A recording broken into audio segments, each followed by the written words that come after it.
Hi folks, everyone, that's loads better. I think my wee West Highland voice would have trouble projecting in this enormous room. So my name's Marie Todd. I'm Minister for Social Care, Mental Wellbeing and Sport. With me from the Scottish Government is Caroline Lamb, who is the Director General of Health and Social Care and the Chief Executive of NHS Scotland. We've got NHS Grampian represented here by Alison Evison, who is the board chair, and by Adam Coldwells, who's the interim chief executive. And I have to say, I'm absolutely delighted to be here to conduct this review and to welcome absolutely everyone, whether you're here in person. It's lovely to see so many of you here in the building, or whether you're attending online. The review is an annual event aimed at discussing how effectively the board has delivered local services in the preceding year and exploring key future developments and challenges. Is part of the process of holding boards to account for the large sums of public money invested in NHS Scotland. And I've spent the morning meeting local NHS staff and patients to get an idea of the main issues affecting them.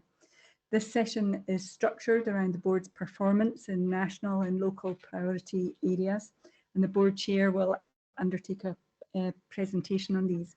I'll then conduct the Q&A session, and where questions are clearly for the board, I'll ask the chair and chief executive to respond. I'm hoping most of the questions will be for them, but of course, always happy to answer tricky questions.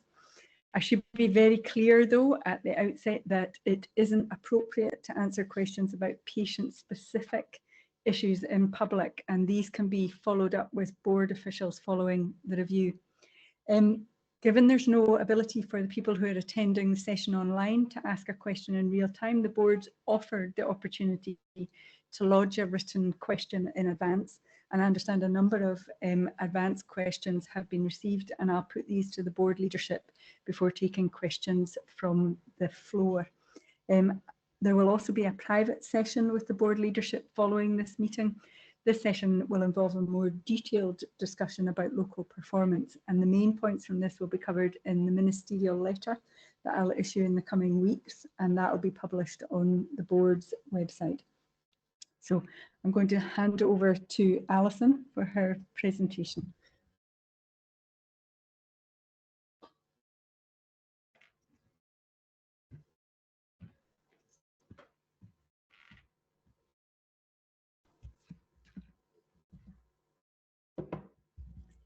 Thank you, Minister, and welcome again to everyone in the room and to those joining us online. As you've heard, I'm Alison Evison, Chair of NHS Grampian's board, and I'm delighted that we're here in Elgin today for this year's annual review. The public part of our annual review is being recorded so we can share on our website for those unable to attend. The short presentation I'm about to give will be an overview of some of the challenges and achievements, a whistle-stop tour of our local work around resilience, recovery and reform.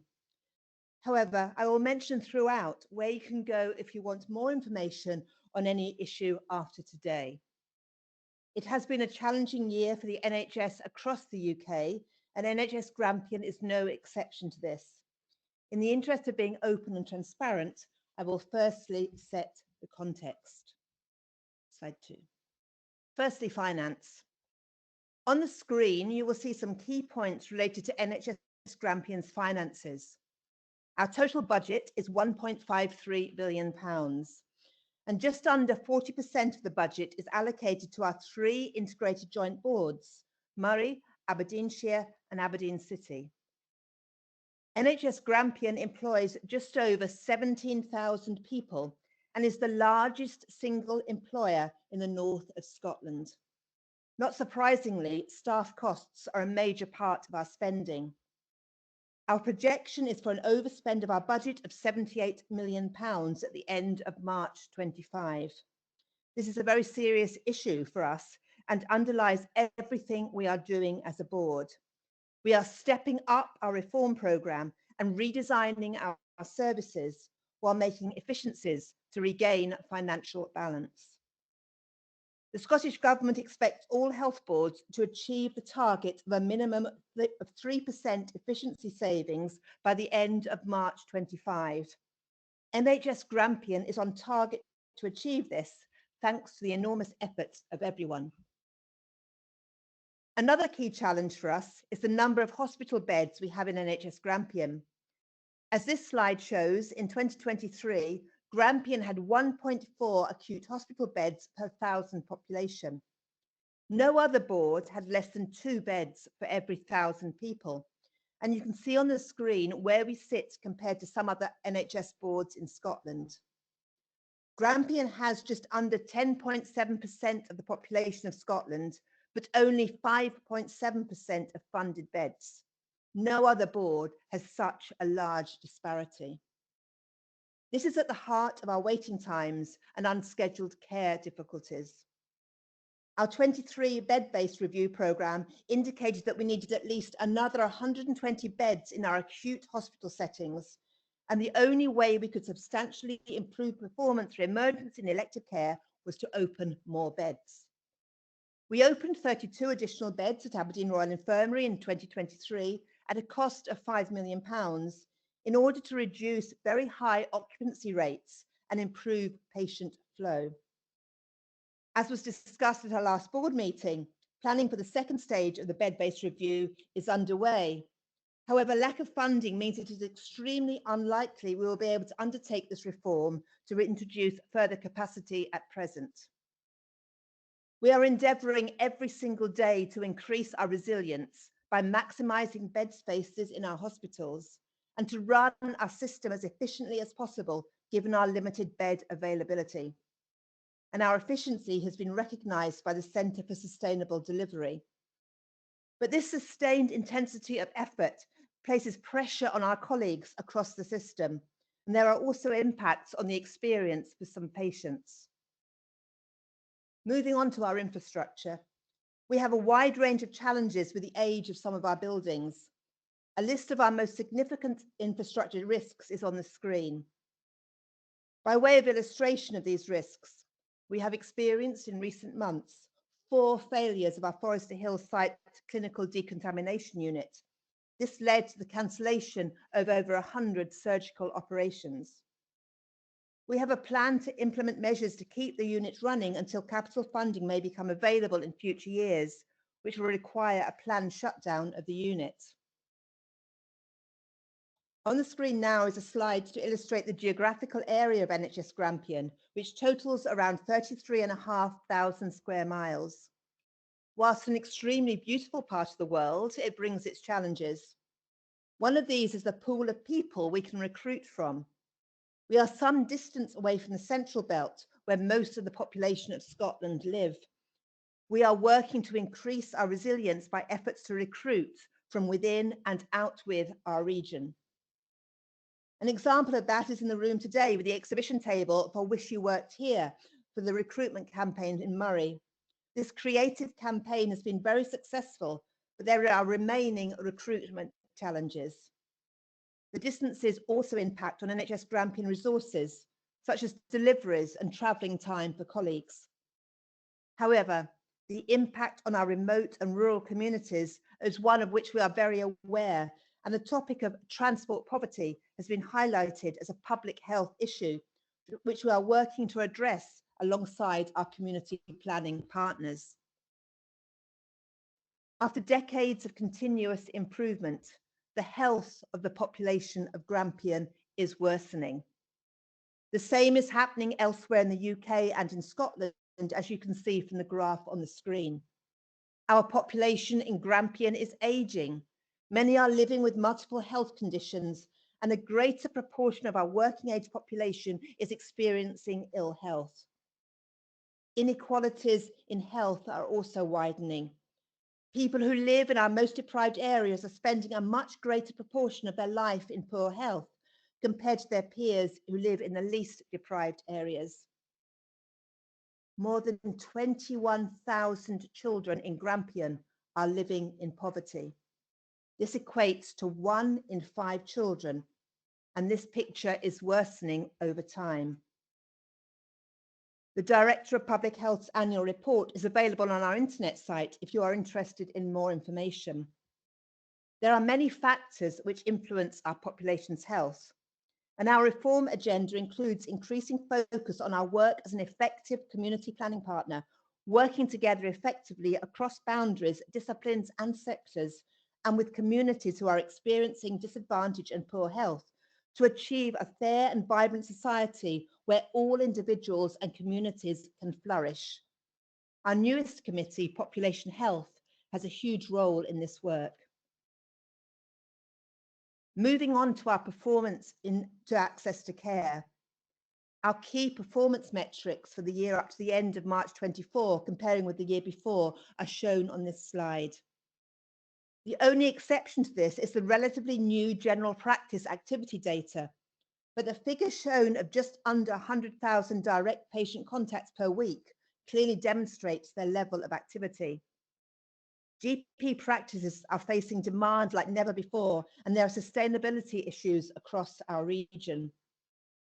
Most of this data shows a deteriorating position and demonstrates the mismatch between rising demand and the capacity to meet that demand. We are working collaboratively with the expertise of the Centre for Sustainable Delivery around reforms to maximise efficiency. However, some of the other challenges I presented today, including our financial situation and our low hospital bed base, impact significantly on the reform actions we can take. Our performance is not what anyone wants to provide for our population, and we know that behind all these figures are individuals and their families being impacted by their weights. We need to do more to fundamentally transform our health system. And this is why a key aspect of our reform agenda is creating a route map for strategic change. This is engaging colleagues across the organisation and will be discussed by the board in coming months.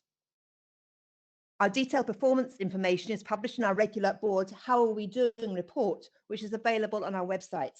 And the most recent one was in September. As I move on from the slide setting out some of our challenges to now share some of the really positive work underway, the Finding Balance diagram on the screen describes one approach we are using. The pace and urgency in addressing NHS Grampian's financial picture cannot be underestimated, but we must strike a balance across the organisation, ensuring good clinical and care governance, supporting our workforce and our citizens' needs, while maintaining a focus on the prevention of ill health. This is known in Grampian as finding balance. There will be difficult decisions for us to make, but by focusing on these 4 lenses, this will support our decision-making to aid striking the balance across the system.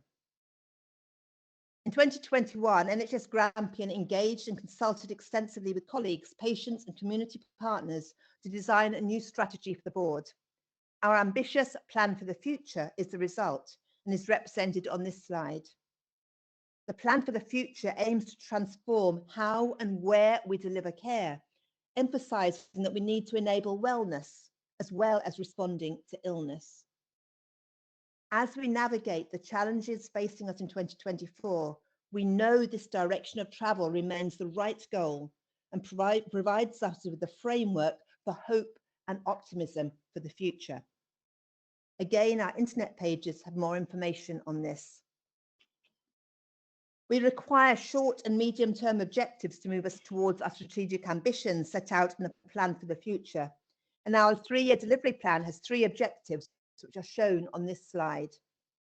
All of these objectives have detailed priorities and milestones to measure progress, and I'll move on to give some examples against each one of these objectives. Firstly, people. The reform outcome under people I want to share is the creation of a culture where volunteers are embedded as valued members of our teams and their contribution is encouraged. Excellent progress has already been made with this, and I was delighted that NHS Grampian was the first NHS board in Scotland to pledge its support to the Volunteer Charter. I believe this illustrates our commitment to the important role that volunteers play in NHS Grampian. Now, places. My example of an outcome under this objective is create conditions for sustainable change, is to embed our strategic approach to being an anchor organisation. This is not, of course, to be confused with the anchor building on the Forester Hill site. Being an anchor organisation is about using our scale and our size to positively contribute to local areas in ways beyond providing healthcare. We can make a real difference by purchasing whenever we can more locally to benefit local businesses, use our buildings and spaces to support communities, reduce our environmental impact, and widen access to quality employment in the NHS. Through our anchors work so far, we have created 23 new jobs as part of the Bed and Anchor construction projects. We've worked in partnership with councils to explore together ways to increase local spend. We've approved a community asset transfer Leon Cole Hospital in Forres and located a vaccination centre in Aberdeen City to improve footfall and contribute to the local economy. To take this further, we have a prioritised work plan in place, aligned to our health equity plan, and are moving to be more intentional and targeted in our approach to implementing this. The third example is pathways. Pathways are examples to improve preventative and timely access to care. One example of our aims I'll share here is the Adult Mental Health Pathway Review. The Chief Officers of Aberdeen City, Aberdeenshire and Moray Health and Social Care Partnerships commissioned a cross-Grampian review of the general adult mental health secondary care pathway. The aim was to improve outcomes for residents, to improve efficiency and governance. The improvement actions identified have been themed and aligned to the 5 core mental health standards and mental health and wellbeing strategic outcomes and priorities. It is anticipated that agreed reforms and changes will be implemented by March 25. This is a great example of working across the health and care, social care partnerships. Moving on now to 2 new exciting developments. After some significant delays with these projects, I'm delighted to say there's been rapid progress in the last 12 months on both the Bed and Anchor new builds. The Baird Family Hospital is expected to be fully constructed and ready for maternity and children's services to start moving into the building from summer 2025. And similarly, the Anchor Centre construction is now largely completed, with some improvements to the building being undertaken to mitigate risks of healthcare-acquired infection. And following this work, we anticipate Anchor will also be ready for services to move into in late summer 25. NHS Grampian is at the forefront of many innovations in healthcare, and I want to touch on 2 examples. The first one is the Kairos Drone Project. This brings together a wide range of partners with the shared aim of using drones to support healthcare in Scotland by developing the UK's first national distribution network to transport essential medicines, blood, organs, and other medical supplies throughout Scotland using drones. Having shared earlier the large geographical area that NHS Grampian covers, the potential advantages of using this locally is tremendous. The second innovation example I'll mention is the Gemini project. This is another collaborative project with Aberdeen University and commercial companies. It uses AI software to help detect breast cancer and has been shown to increase the detection of these cancers. It is exciting to think how this software resource may be used in future, both for the detection of breast cancer and other cancers.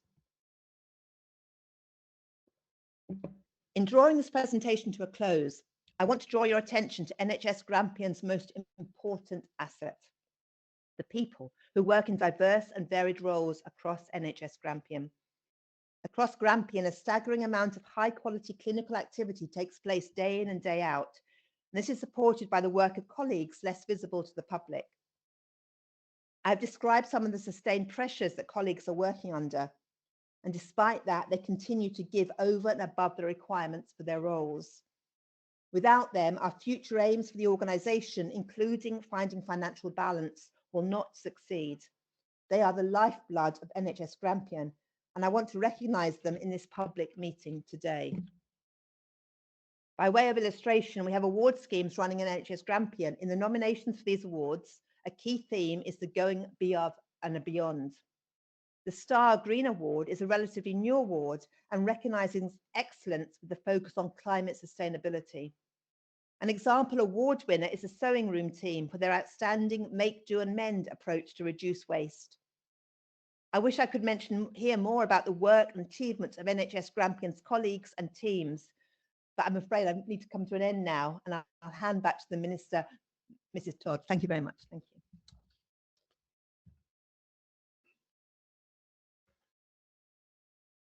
Thank you very much for the presentation. We're now going to move on to the Q&A session.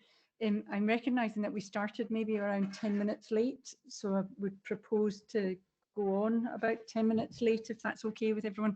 We understand completely if people have to leave on time though, so apologies for that. We've had a number of questions on general themes, and they've been anonymised and summarised in 6 parts. A large number of advanced questions were received, and we need to balance those with queries from the floor in the time available. So it's possible that we might not manage to reach all of them, but if there were questions submitted in advance that we don't reach, we will follow up with a written answer.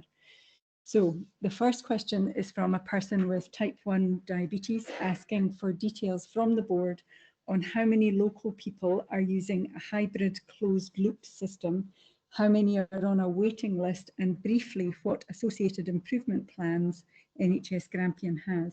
And I'm not sure if you want to come up to the microphones. Yeah, that's how to do this, yeah. So I'll shift that. thanks very much. Thank you. If it's okay, Minister, what we were thinking was, I've got a few members of the team here, and we're really keen that we hear from lots of voices. So some of them I'll say a little bit and maybe see if someone's got something to add, and others I'll just pass straight to members of the team so that we hear lots and lots of voices today. But I'll start with the type 1 diabetes, if that's okay. Just to check, have we got a ribbon? Yeah, and I think we're going to ask the people that are speaking to come up to the front, because then the people that online can see them as well. So so I think that the type 1 diabetes are reasonable questions. So we've got about 220 people on the hybrid loop system, adults, and about 160 children. We've got 40 adults are currently in the process of moving on to the hybrid system, and about 160 children. So making really good progress. The money's super helpful. We're working with the Centre for Sustainable Development to work out how we actually put that in place, because it's quite a challenge to work through the number of people that still want to come on the list in the timescale that we're aiming for, which is next spring. So by the start of next financial year, we hope to have all of those people on. And I guess the other really positive thing is, as the technologies move forward, people who are now diagnosed as children don't really come onto a waiting list. They start straight away on not the hybrid system, but on the closed loop system, and then move as they're ready. And once they get used to administering their diabetic medication onto that system. So hopefully that's enough detail for now, and we can certainly embellish that further if we need to. And I'll just check with Geraldine, who's if that's covered enough of that. Yeah, okay, super. Perfect, thank you. The next set of questions are about how NHS Grampian plans to reduce the waiting time for adult autism and ADHD assessment, and what post-diagnostic support is available. Yeah, thanks. So I'm definitely going to get a couple of colleagues up to help with this. So if you'd like to just come up to the front, and I'll get you going. So we've got Fraser Bell, who's the Deputy Chief Officer in Aberdeen City, and Geraldine, who's the Portfolio Lead for Children and Families. And I'll just start with kind of a couple of sentences about how crucially important this is for, I guess, real change as we go forward. Within NHS Grampian, I do a monthly thing with Stephen, our partnership lead, where people from the organisation can ask any questions they want. And we certainly get loads and loads of stuff about neurodivergence and how we're making progress. And again, as we'll all know from the press and from day-to-day work, this profile of this is changing hugely. So we're conscious we're on a journey with this, and Fraser and Geraldine will now just talk you through what we're doing around those questions. Thanks. Yeah, thank you very much, and great to meet everyone this afternoon. As Adam says, this is a real growing area for us, and one that the teams are committed to improving around. And when it comes to the adult autism assessment team, we've been working to increase the resource of that team, and what that's allowed us to do is double the number of assessments and appointments that we're able to carry out to really try and eat into the waiting list that has developed. That team is working extremely hard to try and find ways of operating as efficiently as it can do.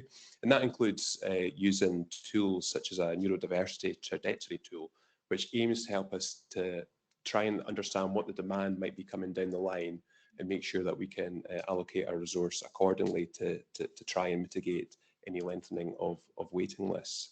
In terms of supporting people who might be on the waiting list, there are monthly drop-in sessions, both in person and online, to try and support people as they're waiting for formal assessments. And once they've had that assessment, we support people with a post-diagnostic booklet, which aims to try and point them in the right direction for the support and care that they might need in the community. Also worth pointing out that we've got a neurodiversity empowerment group as well within NHS Grampian, which seeks to support staff who have perhaps received a diagnosis, and also to support the staff that are working with such colleagues to help and understand some of the challenges that they may be working through.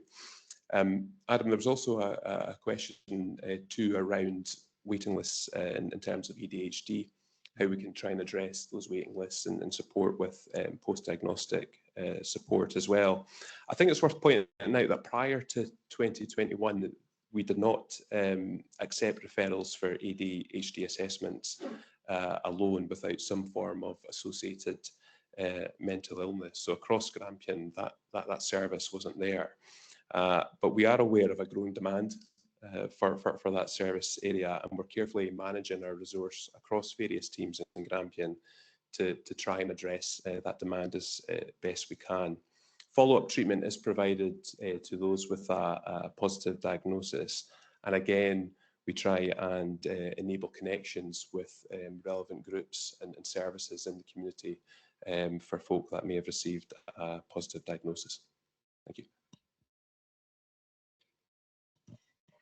Thank you. Nice to see everyone here today, and thanks very much for whoever submitted this question. So I'm just going to speak a little bit in terms of the pathways for children for autism, ADHD and neurodiversity. So I think first of all, the first thing to mention is that there are some different pathways in, recognising that we've got a couple of teams who will be involved depending on the child's different needs. And at the moment, that's our Community Child Health team. And we also have our CAM service, which is Children and Adolescent Mental Health Service. What we're really looking to do, though, is to find a simpler way, a simpler pathway for families and children to access both diagnosis and also support. And we have submitted a charity bid to our NHS endowments to fund 3 family support workers for 3 years, and that would very much be around supporting children and families whilst they are waiting on the assessment and also the follow-up support. And the other thing to mention too is that we take a GIRFEC approach, so that's about getting it right for every child, and it's very much based on the needs of the child, the individual child, working with our partners in education and social work and creating children's plans which suit that child, and also working with schools in terms of what support or adaptations may be needed. So it's very child focused, and I would hope that once we start to do some more work on our single entry pathway between the 2 teams, again, we'll make an impact on our waiting times. Thank you. Thank you very much. That's very helpful. The next question was about access to local minor injuries units, namely a plea for the board to reopen the unit in Stonehaven that was closed during the pandemic. We also heard about this in this morning's session with patients, actually. And in relation to the overnight closure of the service in Huntly, also asking what impact this will have on local GP out of hours arrangements. So clearly it is for NHS boards and planning partners to develop and provide services that meet the needs of local people. So I'm going to ask local officials to respond on the details. Thank you. So thank you. Thanks for the question. So let me just introduce, I'll hand this straight over. Pam Milliken, the Chief Officer in Aberdeenshire, and Judith Proctor, the Chief Officer in Murray. Now I was just looking at the screen.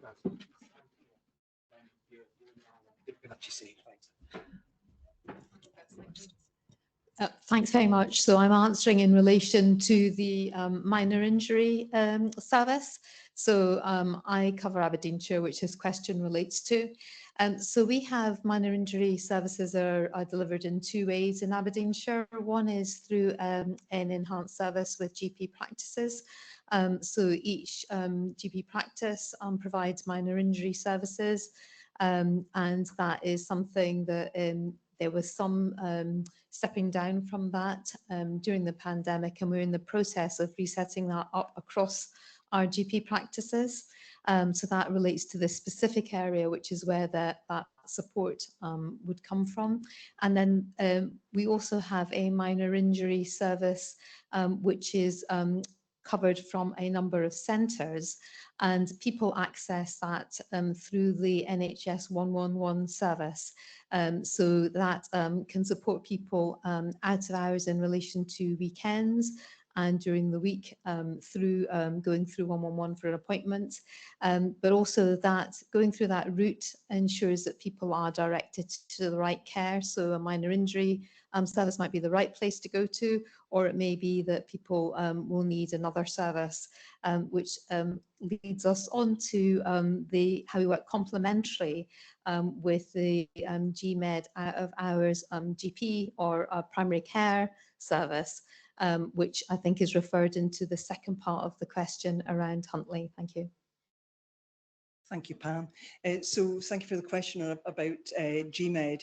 I can confirm that our GMED services, which is the primary care general practice out of hours service, remains fully functional in Huntly.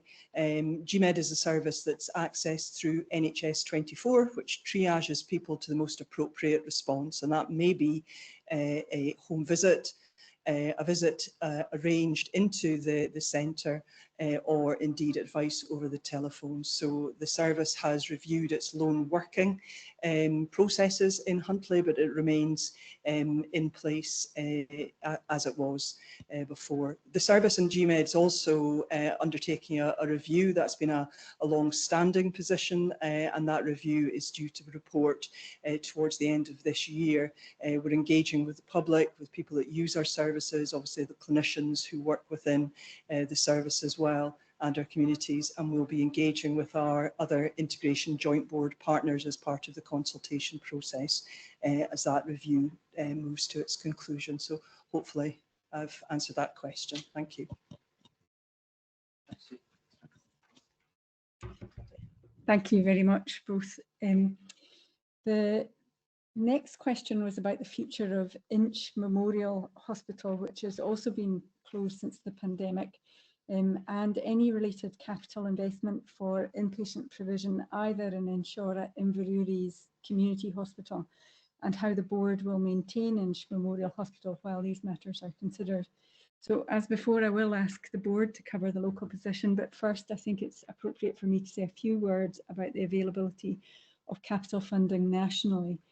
The position is extremely challenging. The main factors have been consistently high inflation, which has significantly impacted construction costs, and an expected real terms cut to our relevant budget of around 1.3 billion by the UK government. So that's necessitated a pause of projects within the NHS whilst a national capital review is undertaken.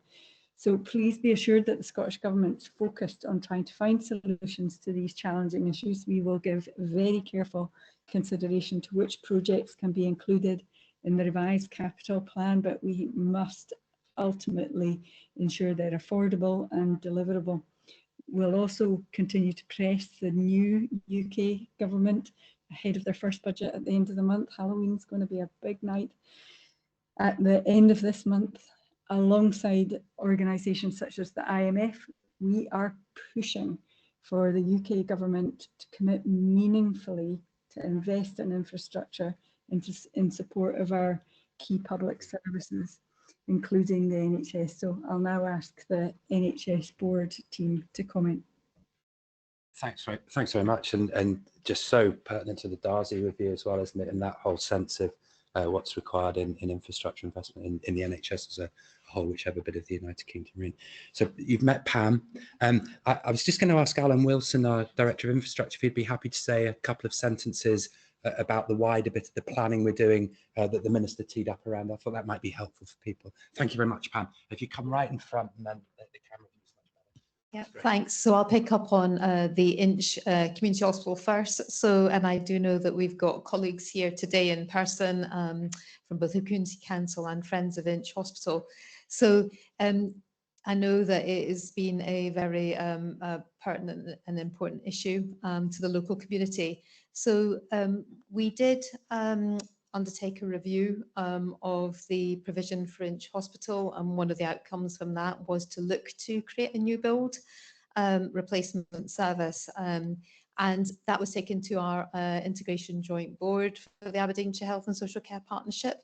And as an outcome of that, we submitted the first stage of a capital business case back in July 2022, which is a strategic needs assessment. So that did go into government, but subsequent to that, the way that capital is allocated and the business cases are developed has changed, which my colleague Alison Wilson can outline. But in relation to the interim, looking at what we can do for the local community, and also working around the current building, which at the moment is not operational as a ward. What we are doing is we are maintaining the building, and we have got some activity taking place in there, and have been working and will seek to continue to work with the community and with interest groups about how we can take forward some support for the local community. So, and happy to pick up further discussions and correspondence with individuals and groups involved, but I'll hand over to Alan. So thank you. And just to add a little bit in regards to what the Minister said, so there is a pause, we were asked to pause. However, what we're doing also is doing a whole system review of all our facilities, as well as the services that we run from the facilities. So hopefully that'll allow us to prioritise where our spend will be and where we will get best value for money.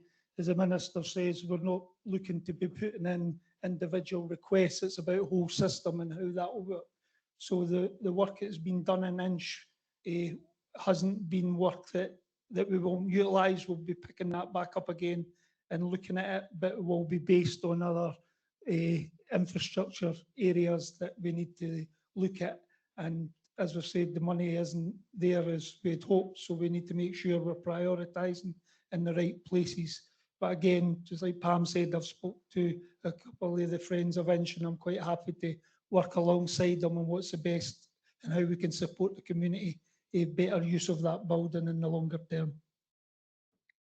Thank you very much. Thanks, folks. The next question's about long waiting and turnaround times for ambulances locally. I'm aware that this has been a long-standing pressure locally, and one that the board's actively working on together with the Scottish Ambulance Service, trying to address it, to try to ease pressures, particularly in as far as possible in advance of winter. Although we've been discussing today, we are experiencing surges all year round. It's no longer just winter surge that we're concerned about. For our part in government, please be assured that the Scottish Government will continue to work closely with all boards experiencing challenges in this area, as well as with the ambulance service, to ensure that all possible actions are put in place to support the safe and effective transfer of patients. We're also continuing to invest in the ambulance service workforce, including supporting the recruitment of 1,388 additional staff nationally since 2020. And over 230 of those recruited during the last financial year, 23 to 24. But I'm going to ask the board to set out the local position and the local work that's underway. Thanks very much. I'll start this one and then I'll check with Geraldine Fraser, who's the portfolio for medicine and unscheduled care as well, and maybe Professor Fluck, our medical director, who's again had tons of leadership around this issue over the period. If I miss anything, which I'm sure I will. So I think that key bit about this, I want to just set a tiny bit of context. So there's a thing called the Centre for Sustainable Delivery, which is an organisation in Scotland that works around improvement and supports government in its work for improvement around all sorts of things. And there's a bit to do with unscheduled care. So CFSD produce a report called a Discovery Report that looks at how well different places do in, and I'm going to obviously talk about unscheduled care here. So in Grampian, we are the best in Scotland for 6 of the 12 measures. The best in Scotland for 6 of the 12 measures. Second best for 2 of them, and third best for 1. So that's 9 measures that we're pretty good at. Yeah. There's 2 measures we're really poor at, which is queuing ambulances and also the 4-hour time through ED. If you remember that access to an unscheduled care pathway, the 4-hour target. So at the heart of our challenge isn't whether we're efficient and doing the stuff well that we know how to do. It relates in part to what Alison was describing, our systemic challenge around the size of the hospital. So we do a ton of really, really fantastic stuff, getting people out of hospital and community. And we've heard Fraser speak, and Judith and Pam, so the people that lead that work. So all of that's by way of a bit of context. And not for a second, not for a single second, am I saying we can't do a bit more in all of those. We absolutely can.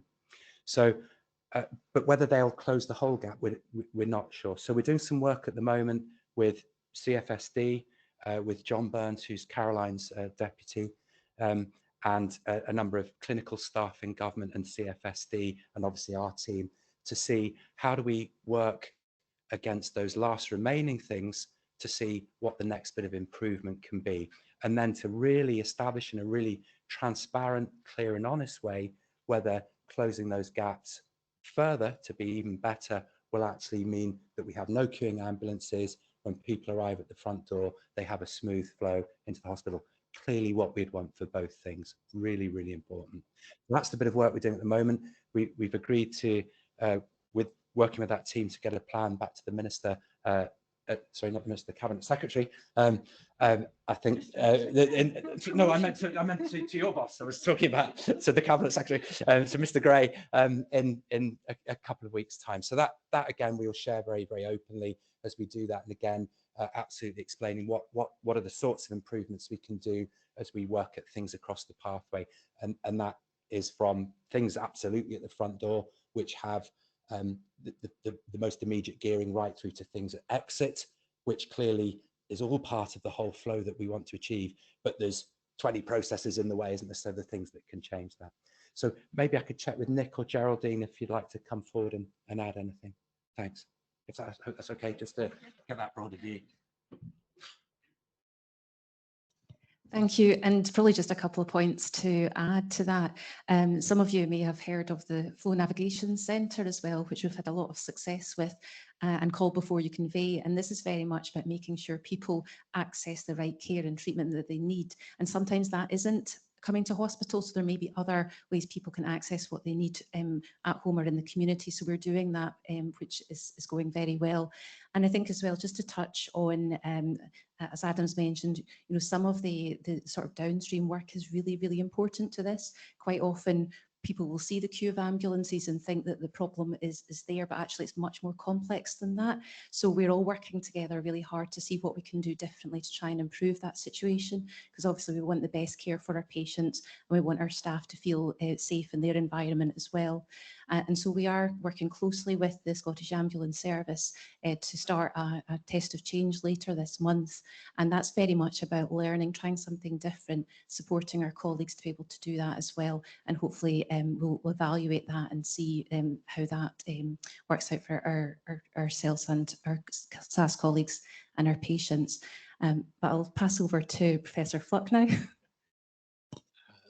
Thanks very much, Geraldine. Probably not too much to add, but I thought what might be worth saying a little bit about is that, so in these situations, which is absolutely not a place we want to be in, it's absolutely critical we have the right protocols and procedures to try and escalate and reduce risk in those settings. So we've got a lot of work with the ambulance service where at their point of contact where they triage risk at their point of call, we also have ways to escalate that risk level to ensure that what you might say are the most urgent patients actually bypass the queuing and come straight into the emergency department or the resuscitation room. So that's critical that we get that risk stratification right. So that's one area. The second thing I was going to mention is, in addition to all of those improvement things, we're pretty keen on analysing and understanding that cohort of patients in much more detail. So we've got a little bit of joint work that started where we look at about 500 or 600 ambulances a week arrive at the front door of the hospital, but understanding the journey of those patients afterwards. About 20% or so actually go home after that arrival. And so trying to understand the types of conditions, the types of presentation, and are there new pathways that we should be able to develop to try and reduce that sort of exposure of people in that setting and reduce the risk overall. Thanks very much. Thank you very much for that. The final question received in advance is about long waiting times for post-mastectomy breast reconstruction, specifically whether this surgery has ceased locally and how long the waiting list is in Grampian. Now, I'm aware that this issue was raised during the First Minister's questions just before recess, and I'd like to start by reiterating the First Minister's apology on behalf of Scottish Government to anyone who has been waiting for too long for surgery, including breast reconstruction. Such surgeries are generally highly specialised. They can only be performed in certain centres across Scotland, which are currently concentrating their efforts on treating patients with trauma or active cancers. And regrettably, that does mean that some patients are waiting longer for reconstruction. The pressures on services across Scotland are well rehearsed and will take time, investment and reform to address. For our part, the government remains absolutely committed to working with all of our NHS boards to both sustainably improve access to services whilst we minimise the delays in doing so. And I know that the board has also rightly apologised about local delays to accessing such services. So I'll hand over to the board to cover the detail. Yeah, thanks very much. And I again add my apology to anyone that's been waiting for the length of time they have for reconstructive breast surgery. I don't have a huge amount to add actually to the narrative from the Minister, so I'll just say a couple of things. We haven't stopped the surgery at all. It's, as the Minister said, that prioritisation of people with an active cancer for very limited theatre time. And this is complex surgery that requires quite a large team to work together. So again, just a scheduling challenge against the capacity we have.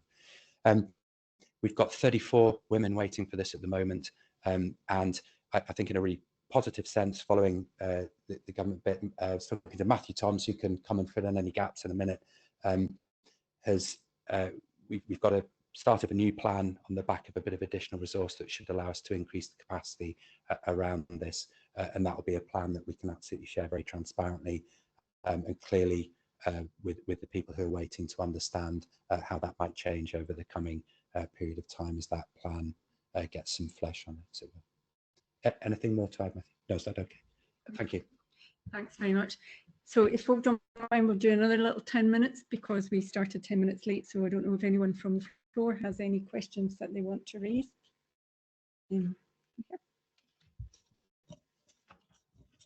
Thank you. Sorry, I'm a bit nervous.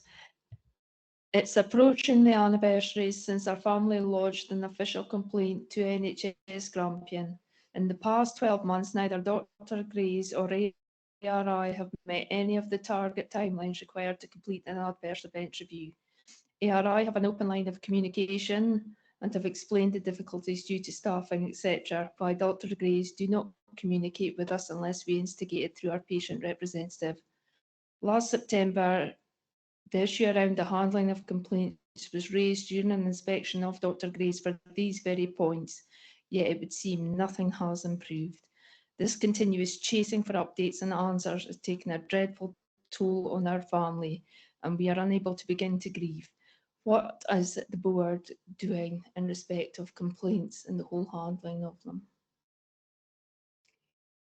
Thanks very much for that question. I'm going to hand over to the board to answer that, but let me say I'm very sorry that you've had, first of all, cause to complain about NHS services that you've received, and secondly, you've clearly had a traumatic experience over the last year trying to engage with and get answers to the questions that you have, and that is not the quality of services that we would hope to see. So I'll hand over to the board to answer your question, and I'm so sorry. And I'm sorry as well, we spoke just before, but I'm very sorry you've had a poor experience following up your complaint. I'm going to hand this to June Brown, our Executive Director of Nursing, who has oversight for both the improvement plan for Dr. Gray's and also for complaints, and maybe Duff Bruce, who's the clinical lead for Dr. Gray's as well, if between you'd pick those issues up. Thank you. Thank you, and thank you for sharing with us your experience to date. And I'm really disappointed that that has been your experience. I'd really like to take some time after this session's over to understand the situation fully, so that we can have a proper look at it. What I would expect is that you would have a patient liaison person that would link with you. So if that's not the case, we can ensure that that is going to happen moving forward. So I can only apologise. Yes, so I suppose once more just to say, so really sorry you've had, yes, really sorry you've had that experience, and I think Gina said we'll meet you after this and work with you to try and sort of bring that forward as quickly as we can for you. So really sorry you've had that experience.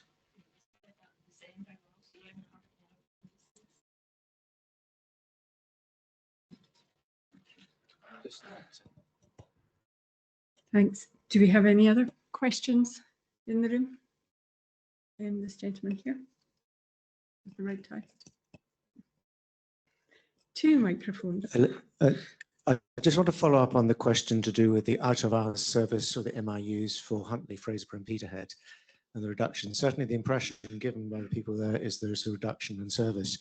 I'm a veterinary surgeon, and to my viewpoint, you are actually beginning to take some risks because you're beginning to centralise a lot. And also, you say that you want to engage, but it comes here on your thing that you want to engage, but they don't feel that they're being engaged. And it does seem as though you've reduced out of hours.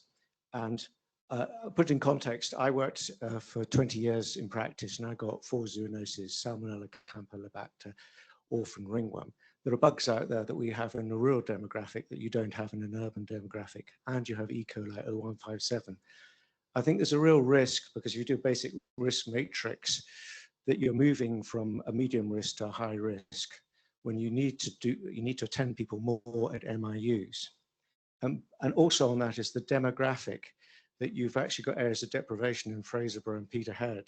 You associate that demographic with people with poorer health, and yet I think you should therefore do more work, MIU work and backup GP work there, much more. Particularly, to give an example, in MIUs, you might pick up old wounds and bruises from child abuse cases. I'm not saying that people are wicked there, because I live there, but I just think as a general point, I do think you need to do more work on MIU rather than reducing it. I could go into more detail, but that's the point I'd like to make. Thanks. I'm going to hand over to the Health Board to answer those questions. Yeah, thank you very much. I wonder if we could maybe see if Nick's got a comment, maybe Robert has commented a bit there, or Sean or Judith around GP out of hours. I guess for me, the key, and it was very nice to speak to you at the start, I think there's something to be really clear about what we do at a minor injury unit, what we do out of hours in general practice, and maybe Robert or Sean will speak about that. And the data set on the build up to the nighttime only closure of MIUs absolutely showed very, very, very little activity, and we still have the general practice out of hours work. So 6 months, yeah. Post-COVID, yeah. Pam, you come in as a. Let's get Pam, Nick, Robert, Sean, anyone that would like to contribute to this. It's a really big, and I mean that not flippantly at all. This is a really important issue that there's a huge amount of interest in, not just the people in the room. So it'd be really helpful just to get a spread of expertise from my colleagues here, if that's okay. Thank you, Pam. Yeah, sure. So just to say, so the changes that we made in Aberdeenshire was to our minor injury services, and we made the changes overnight. So we still run a 7-day service in terms of our minor injury services. But what we did was we looked at the data really, really carefully, and we had really low attendances overnight, and that was done over a 6-month period. But we've also agreed that we'll continue to monitor, because since during the pandemic, the flow changed. So people used to be able to attend in person without an appointment, but the pathway was changed as part of a whole national change around how you access urgent care. So everybody goes through NHS 111. So we will know from that data if they are individuals who are continuing to phone, who a minor injury service in the middle of the night would make a difference, or late into the evening. What we know from the data is the things that people present with a minor injury, they can wait until the next working or the next day, because we're 7 days a week. So if there's anything which is beyond something that can wait till the next morning, then that's really something that needs to be seen more urgently, and that would fall into when being assessed and triaged by the 111 service. Might either fall into requiring the primary care out of our service, which Sean can talk to, or even if it is that urgent and important, attending the accident and emergency department. So I think that's why on all the data that we've done, we were able to differentiate that actually in terms of risk, we were able to mitigate that and ensure that people were getting the right care, but also we'll continue to have that data. So we'll continue to monitor that data to see if there's a cohort of people who now are, it's a real problematic that they have to wait till the next morning. I'll pass on to Sean. Yeah, thanks, Pam. So in regards to the GMAID, the Primary Care Outfare Service, we have obviously had to look at how we're running the service. We've hit off our review at the beginning of the year, working very closely with the Scottish Government, Sir Lewis Ritchie and others who have been very much around the primary care out of hours development over the last few years. So to provide a bit of reassurance just now, we are keeping Huntly running as it is. We've made some changes to support the local staff around lone working, etc. However, our clinicians have made some concerns around the Peterhead, Fraserburgh area. So we have pulled those centres together. It's a temporary measure until we can see how that needs to look like going forward. But the review work will be completed by the end of the year, but we do understand the concerns around that. Robert, you want to... Thanks very much. I don't think I've got very much to add to that. It's a very comprehensive answer, but Richard, I'd be very happy to pick it up with you afterwards if you'd like to speak more about it.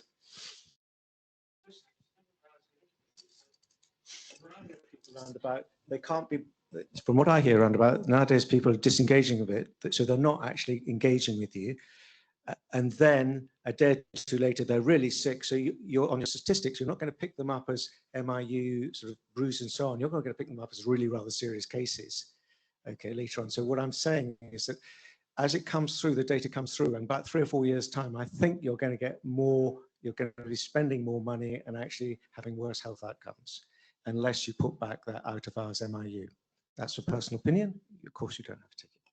Yeah, no, I'll certainly pick that up with you, Richard, because I think it's quite important to actually speak through the sort of cases which will present to the different bits of the services and the pathways that are there. So I think it's very important to say that there are lots of safety features which ensure that if people phone up needing help overnight when the GP surgeries are not open, there are processes to see them, and that the sort of cases that are presenting to these minor injury units that we're speaking about are things that wouldn't need that emergency overnight care. I couldn't resist standing up because moving away from the actual specifics but into that general point, it's a really, really good point of understanding how wider healthcare systems work through unscheduled care in an efficient and timely way to deliver things as early as possible in the pathway of illness. And I think we've got some of the really best analysts in terms of whole system data. And I think the route into answering the questions you're talking about are about some of the linkage analysis that we do, which is about when someone makes a call. So the entry point for these services is people making a call into 111, is understanding the pathway of care for someone after they make a call, i.e. do they make a call, X happens, and then they do enter the system in a different way. So sort of this linkage analysis to understand how does the healthcare system respond to people's requests for help.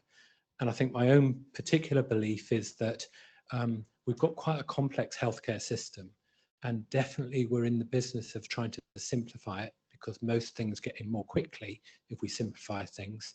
Secondly, we're trying to reduce handoffs, which is basically the more we hand on to another person to deal with something, the more inefficient it becomes.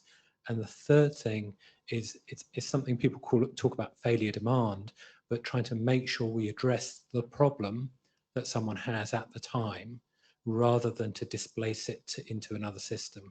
So I think it's I'd love to have a chat with you about some of that type of analysis to understand it. But in principle, we've got the type of data systems that are able to answer the questions and also to respond to say, how do we shape the services to improve that? Thank you.